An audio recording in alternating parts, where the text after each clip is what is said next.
کیا، عیسیٰ نے بھی ہمارا تذکرہ کیا، موسیٰ نے بھی ہمارا تذکرہ کیا، شیش نے بھی ہمارا تذکرہ کیا، ما سبق تمام انبیاء نے ہماری نبوت کا اقرار کیا ہے۔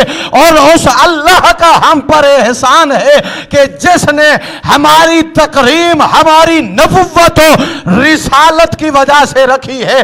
اس کے بعد میری بی بی نے ایک عظیم ترین وہ جملہ کہا، ابن زیاد کی آنکھوں میں آنکھیں ڈال کر بنت علی ارشاد فرما رہی ہے، وَقَدْ طَهَرَنَا مِنَ الرِّجْسِ تَطْهِيرًا۔ او ابن زیاد، ارے نجس نطفے کی پیداوار تمام تعریفیں ہیں اس اللہ کی کہ جس نے ہمیں آیت تطہیر عطا فرمائی۔ نعرہ تکبیر، نعرہ رسالت، نعرہ حیدری، مشیدی آل محمد بلندتر صلوات۔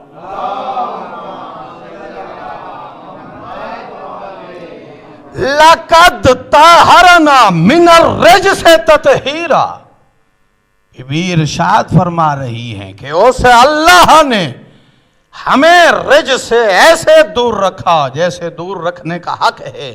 یہ فقط بی بی یہاں پہ یہ جملہ نہیں کہہ رہی بلکہ اس پس منظر کی طرف متوجہ کر رہی ہے کہ اے اہل دربار، تم میں سے کچھ اصحاب پیغمبر بھی بیٹھے ہیں، اے اہل دربار تم میں سے کچھ تابعین بھی بیٹھے ہوئے ہیں، اے اہل دربار تم میں سے وہ بھی بیٹھے ہیں جو اصحاب کی اولاد ہیں، جو اصحاب کے اصحاب ہیں، جنہوں نے اصحاب کی زندگی کو دیکھا ہے۔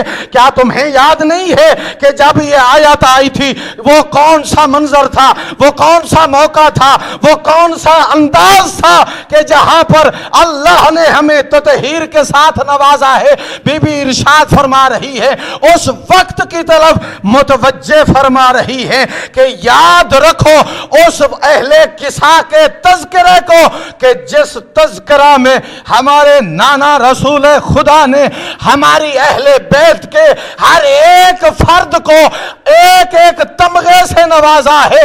جب میرا بھائی حسین آیا تھا اہل کسا کے نزدیک، چادر تطہیر کے نزدیک آیا تھا تو کہا تھا السلام علیکہ یا من اختارہ اللہ، السلام علیکہ یا رسول اللہ۔ اور نبیوں کے سلطان نانا مجھ حسین کا تم پر سلام ہو، اے وہ جو اللہ کی برگزیدہ ہستی ہے، ہمارا تم پر سلام ہو۔ اور ہمارے نانا نے جواب دیا تھا وعلیکہ السلام یا شافع امتی، اور میری امت کا شفیع بیٹا مجھ رسول کا بھی تم پر سلام۔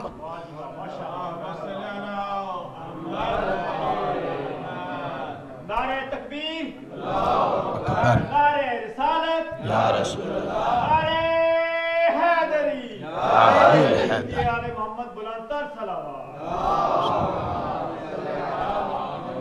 اور جب حسن آئے تھے تو ہمارے نانا نے انہیں تمغہ عطا فرمایا تھا، یا صاحبہ حوضی، او حوض کوثر کا میرا ساتھی، اجازت ہے آ جاؤ۔ اور جب ہمارے بابا آئے تھے تو ایک نہیں تین تمغے عطا فرمائے تھے، تین سٹار عطا فرمائے تھے۔ کہا تھا یا صاحبہ لوائی، اور لواء الحمد کا میرا ساتھی، میرا بھی تجھ پر سلام ہو، یا اخی میرا بھائی میرا بھی تجھ پر سلام ہو۔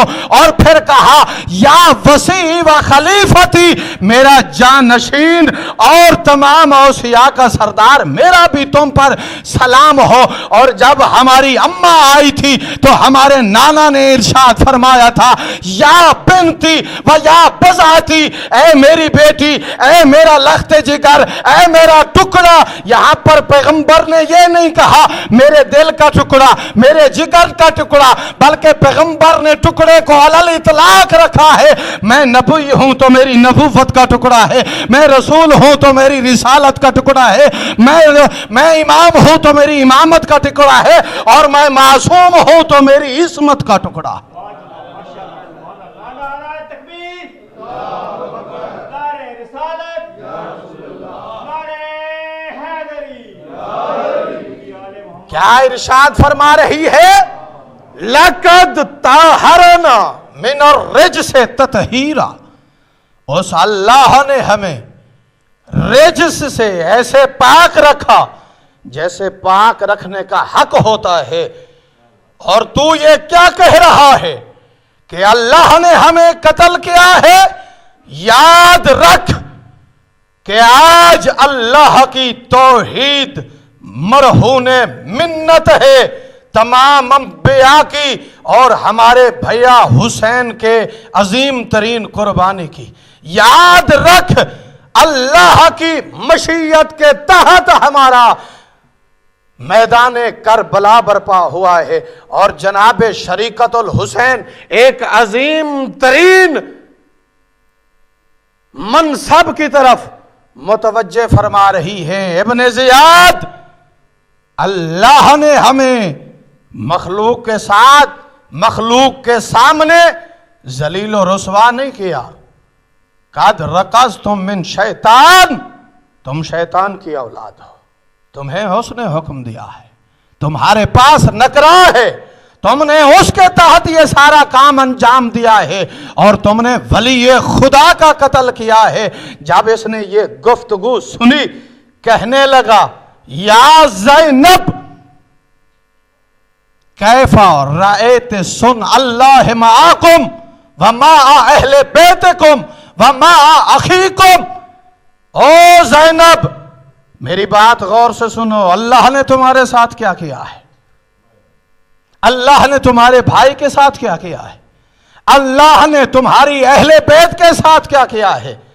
یہ کہنا چاہتا تھا، یہ جتلانا چاہتا تھا کہ ہم جیت گئے ہیں، حسین ہار گیا ہے۔ تو جناب زینب نے وہ عظیم ترین جواب دیا۔ میری پاک بی بی ارشاد فرماتی ہے ما رأیتو الا جمیلا ما رأیتو الا خیرا، میں نے اللہ کی طرف سے جو بھی دیکھا ہے وہ اچھا دیکھا ہے، اللہ کی طرف سے جو بھی دیکھا ہے وہ خیر دیکھا ہے۔ کیوں؟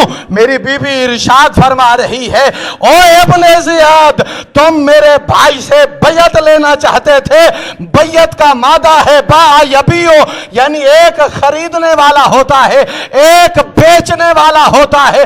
یزید خریدنے والا تھا، میرے بھائی سے خریدنا چاہتا تھا۔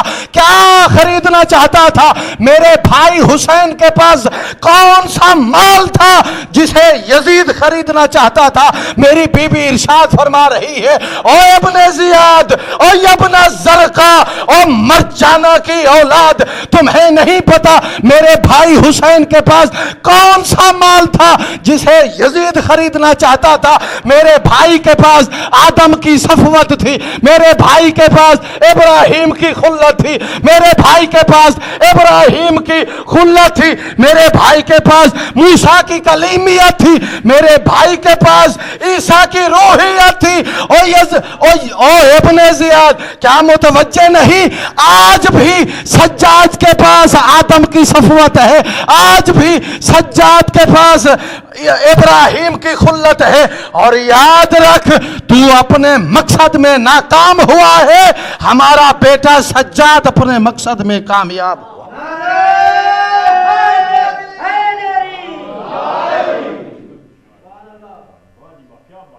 جی ما رأیت الا جمیلا، ہم نے اپنے اللہ کی طرف سے خیر دیکھا ہے بس۔ اور یہ جو تیرے دماغ میں آ رہا ہے نا کہ تو جیت گیا ہے، یہ غلط ہے۔ میں اگلا جملہ بی بی کا پڑھ رہا ہوں، کمال ہے، معرفت کی انتہا ہے۔ جانتی ہے نا آخر بیٹی کس کی ہے؟ تکلم بھی جس سے اذن لے کر بولتا ہے اس کی بیٹی ہے، منبر سلونی کی بیٹی ہے۔ بی بی نے اس کے دماغ اور سوچ اور فکر کو پڑھا۔ آج بھی میڈیا پہ کہا جاتا ہے حسین ظاہری طور پر ہار گئے، یزید ظاہری طور پر جیت گیا۔ یہ بی بی متوجہ کر رہی ہے کہ تو اس لیے کہہ رہا ہے نا کہ اللہ نے ہمارے ساتھ کیا کیا ہے، تیرے ذہن میں جیت آ رہا ہے، تیرے ذہن میں یہ آ رہا ہے کہ ہم ہار گئے. کہا نہیں، ایسا نہیں ہوا. ایک مثال دے کر آپ کو سمجھا دیتا ہوں، پھر بی بی کا عظیم جملہ پڑھتا ہوں. مثلا دو فریق کسی بات پر جھگڑا کرتے ہیں اور ان میں سے ایک عدالت کی طرف رجوع کرتا ہے. سب سے پہلے سول عدالت کی طرف جاتا ہے اور جا کر اپنا تمام تر مقدمہ اور اپنی تمام تر ملف تیار کر کے جج کے سامنے رکھتا ہے اور اپنے وکیل کو کہتا ہے کہ یہ میرا مقدمہ ہے، اس مقدمہ میں حق پر ہوں، مہربانی کیجئے، میرا اچھا ساتھ دیجئے، اچھی دلیلیں دینی چاہیے تاکہ میں کامیاب ہو جاؤں، تاکہ میں جیت جاؤں. دونوں مدعی بھی جاتی ہے، مدعی بھی جاتا ہے، مدعا علیہ بھی جاتا ہے. دونوں جج کے سامنے کھڑے ہوتے ہیں، وہ بھی اپنی دلیلیں دیتا ہے، وہ اپنی دلیلیں دیتا ہے. جج دونوں کی سن کر جس کی جیت ہوتی ہے، جس کی ادلہ محکم ہوتی ہیں، جس کی دلیلیں مضبوط ہوتی ہیں، اس کے حق میں فیصلہ کر دیتا ہے. ہارنے والے کو دکھ ہوتا ہے کہ میرے ساتھ زیادتی ہوئی ہے، میں ہار گیا ہوں، مجھے شرمندگی ہو گئی ہے، میں اب اس کا بدلہ لے کر رہوں گا. اس کے اندر انتقام کی آگ بھڑک اٹھتی ہے. وہ جاتا ہے سیشن کی طرف، وہاں پر بھی مدعی جیت جاتا ہے تو انتقام کی آگ اور مضبوط ہوتی ہے. پھر چلا جاتا ہے ہائی کورٹ کی طرف، وہاں پر بھی ہار جاتا ہے تو اس کے انتقام کی آگ آخری منزلوں پر پہنچ جاتی ہے. بالکل یہی ایک چاہتا ہے کہ ایک لمحہ بھی نہ گزرے، میں اسے قتل کر دوں، میں اسے ختم کر دوں، میں اسے فنار کر دوں، میں اسے اڑا کر رکھ دوں. مجھے تیسری مرتبہ ہرا رہا ہے، مجھے ہمیشہ ہار نصیب ہو رہی ہے. اس کے اندر انتقام کی آگ بھڑک رہی ہوتی ہے اور جب جاتا ہے سپریم کورٹ کی طرف تو وہاں پر اپنے ساتھ اسلحہ لے کر جاتا ہے. میدان کربلا امام حسین اور یزید کی سپریم کورٹ ہے. اللہ عادل ہے، اللہ حاکم ہے، اللہ منصف ہے اور امام حسین علیہ السلام کا یہ مقدمہ ہے. اور یہاں پر وہ ملعون اپنے اسلحے کے ساتھ آیا ہے، اپنی تیاری کے ساتھ آیا ہے کہ آج اس میدان سے ہم جیت کر جائیں گے. مگر جب سپریم کورٹ سے بھی ہار جاتا ہے تو اپنی جیب سے، اپنے پہلو سے پسٹل نکالتا ہے اور مدعی کو شوٹ کر دیتا ہے. اچانک میڈیا اکٹھا ہوتا ہے، ہر بندے کے منہ پر یہ سوال ہوتا ہے کون مارا گیا، کس نے مارا، کون مارا گیا، کس نے مارا. تو ہر بندہ یہ جواب دے رہا ہوتا ہے جس نے جیتا وہ مارا گیا، جو ہارا اس نے مارا، جو ہارا اس نے مارا، جو ہارا اس نے مارا، اور جو جیتا وہ مارا گیا، جو جیتا وہ مارا گیا. اس کے بعد اگلی تحقیق ہوتی ہے کہ یہ اسلحہ لائسنس والا تھا یا بغیر لائسنس والا تھا. پھر جب جستجو آگے بڑھتی ہے کہ اسلحے کا مالک کون تھا تو پتہ چلتا ہے اگر عام آدمی ہے تو اریسٹ کر لو، اگر بڑا بندہ ہے تو پھر ایجنسیاں انوالو ہو جاتی ہے، پالیسی تبدیل ہو جاتی ہے. معاملے کو چھپاؤ، اس میں اسلحے والا بڑا بندہ آ رہا ہے، معاملے کو چھپاؤ چونکہ لائسنس کسی وزیر کے نام کا ہے، اس مسئلے کو دباؤ چونکہ لائسنس کسی منسٹر کا ہے. تو سمجھے آج تلک جو آزاداری کو دبانے کی کوشش کی جا رہی ہے یہ شریعت الحسین کا وہی فلسفہ ہے کہ جس میں بی بی نے ارشاد فرمایا تھا کہ کل بھی ہم جیت گئے تھے، آج بھی ہم جیت گئے. اور پھر آذان ہوئی تو بی بی نے کہا عبید اللہ یہ ہماری جیت کا نعرہ ہے. حسین کل بھی جیت گیا تھا اور حسین آج بھی جیت گیا.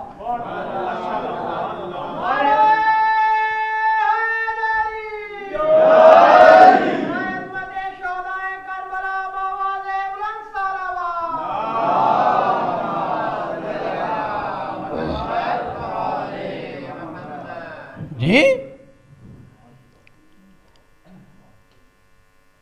میری پاک بی بی نے وہ انداز اپنایا ہے جو انداز منبر سلونی کا تھا. جب اس نے دیکھا کہ یہاں پر تو بات نہیں بنی تو اس نے فوراً سید سجاد کی طرف رخ کیا. کہنے لگا یہ کون ہے؟ جواب دیا یہ علی ابن الحسین ہے.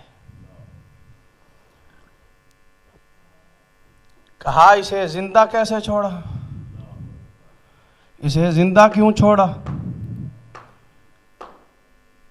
کہا حکم فرمائیے ابھی قتل کر دیتے. بس حکم ہوا، چلاد آگے بڑھا. وہ جو خیبر شکن کی بیٹی جرت کے ساتھ خطبہ دے رہی تھی نا، یک دم سے سجاد کے گلے پر گلا رکھ دیا. کہنے لگی پہلے مجھے مارو بعد میں سجاد کو.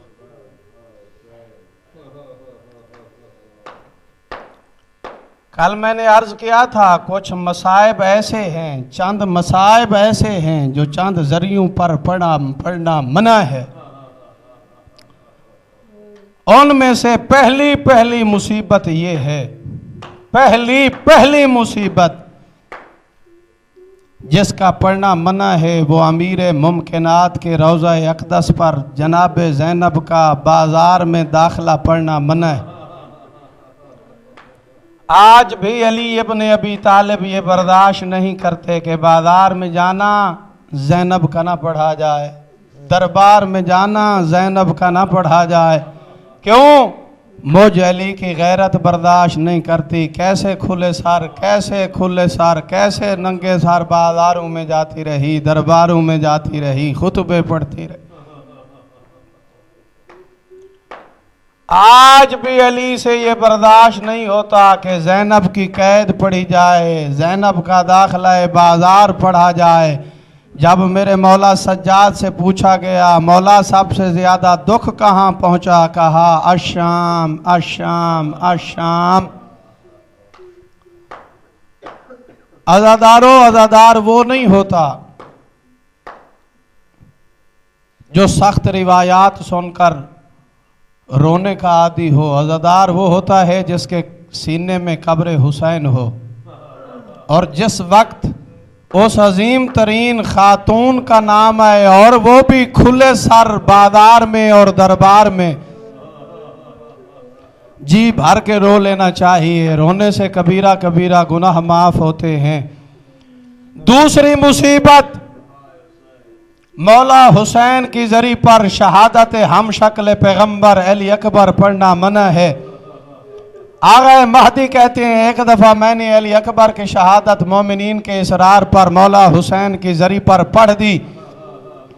بس پڑھ کے واپس آیا، اپنے گھر سویا ہوا تھا، اپنے دروازے پر رونے کی آواز سنی. میں اٹھ کر دروازے پر گیا تو دیکھا ایک برقع پوش خاتون ہے جو بیٹھ کر رو رہی ہے. میں نے پوچھا اے عورت تو کون ہے اور کیا چاہتی ہے؟ جواب دیا تیرے رسول بنت پیغمبر ہوں، تیرے رسول کی بیٹی ہوں، فاطمہ زہرا ہوں. جنت البقیع چھوڑ کر تیرے دروازے پہ اس لیے آئی ہوں کہ مہدی آج کے بعد حسین کی زری پر علی اکبر کی شہادت نہ پڑھنا.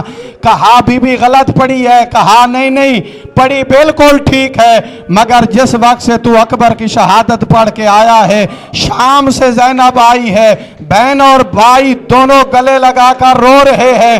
ارے نانا چھڑاتا ہے چپ کراتا ہے نہیں چپ کرتے، بابا چپ کراتا ہے نہیں کرتے. میں زہرا کوشش کرتی رہی مگر زینب فقط یہی جملہ کہتی ہے انہیں کیا پتا میرا بیٹا کتنا خوبصورت تھا، انہیں کیا پتا میں نے اکبر کو کیسے پالا، یہ کیسے جانے کہ اکبر سے ہمیں کتنی مودت و محبت تھی.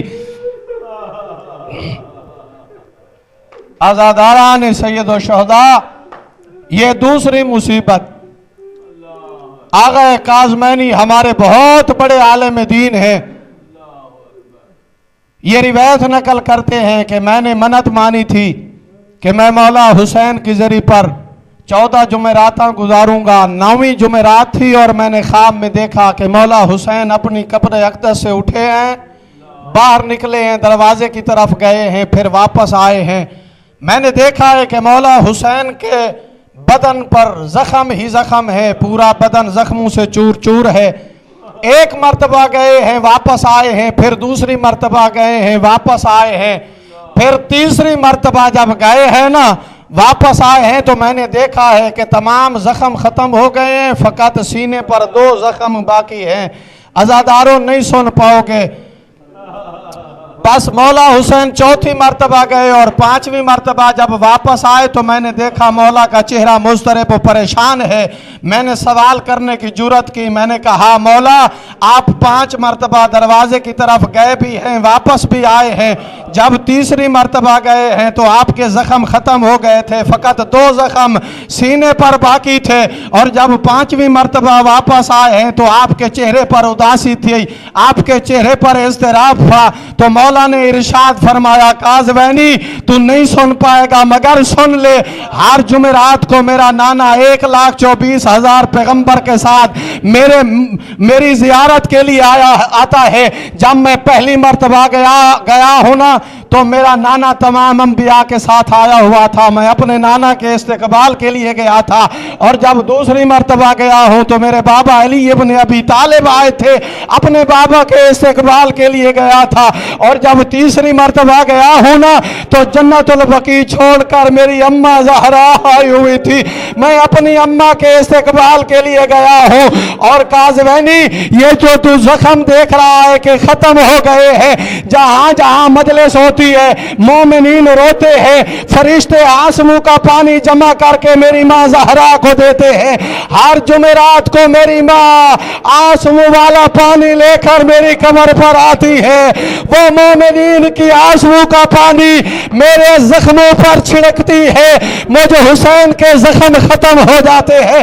کہا مولا یہ 2 زخم کس چیز کے ہیں جو ختم نہیں ہوتے؟ کہا قازوینی یہ 2 درد ہے، تم دنیا میں روتے رہو، تم قبر میں روتے رہو، ندیاں بہا دو، دریا بہا دو، سمندر بنا دو، یہ 2 زخم ختم نہیں ہوں گے۔ کہا مولا کس درد کے زخم ہے؟ کہا ایک زینب کی چادر کا زخم ہے اور ایک اکبر کی جوالی کا۔ کہا مولا جب چوتھی مرتبہ گئے تو کیوں؟ کہا حسن مجتبی آئے تھے۔ کہا 5ویں مرتبہ، کہا شام سے جس کا میں حسین ممنون ہوں، ارے زینب کبریٰ آئی ہوئی تھی، میں اپنی بہن کے استقبال کے لیے گیا تھا، ارے جب زینب نے مجھے دیکھا اپنے دونوں ہاتھوں کو ارے ماتھے پہ رکھ کر سلام کیا تو میں نے دیکھا زینب کی کلائیوں پہ رسیوں کے نشان، ارے قازوینی کجا زینب کجا رسیوں کا نشان، ارے کجا زینب کجا زندان شام، ارے کجا زینب کجا بازار شام۔